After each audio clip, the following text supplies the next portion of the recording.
A project has both new development and maintenance work, each with their own schedule. The Scrum Master has organized the project area into development and maintenance team areas. The Scrum Master wants to keep the work effort and planning for both teams separate. Which of the below can be defined to facilitate this? Option A. Cross-project plans for both teams. Option B. A timeline and iteration for each team. Option C. Sprint plans that match the team areas and categories. Option D. Divide the release backlog into corresponding team ownership. The correct answer is option D.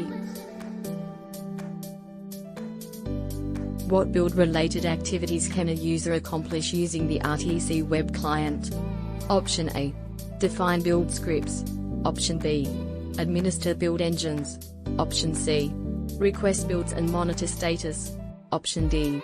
Create and modify build definitions.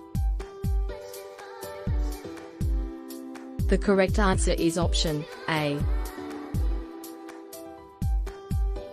A development has organized the source code into components and found that there is a strong dependency or containment relationship between two of the components. What action could the development team take to establish this relationship? Option A. Take a baseline of both components. Option B. Update both components' properties view. Option C. Utilize a work item to link both components. Option D. Create the child component as a subcomponent of the parent. The correct answer is option B.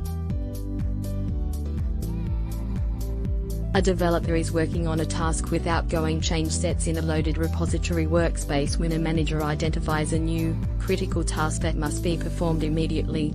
There are currently no unresolved changes. Without creating another repository workspace, how can the developer safely work on the critical task without losing the pending changes of the initial task? Option A. The user suspends the current change sets and starts working in a new change set. Option B. The user reloads the repository workspace and starts working in a new change set. Option C. The user creates a new change set, selects it as the current change set and checks in all changes. Option D. The user loads the repository workspace in a different client and starts working in a new change set. The correct answer is option B.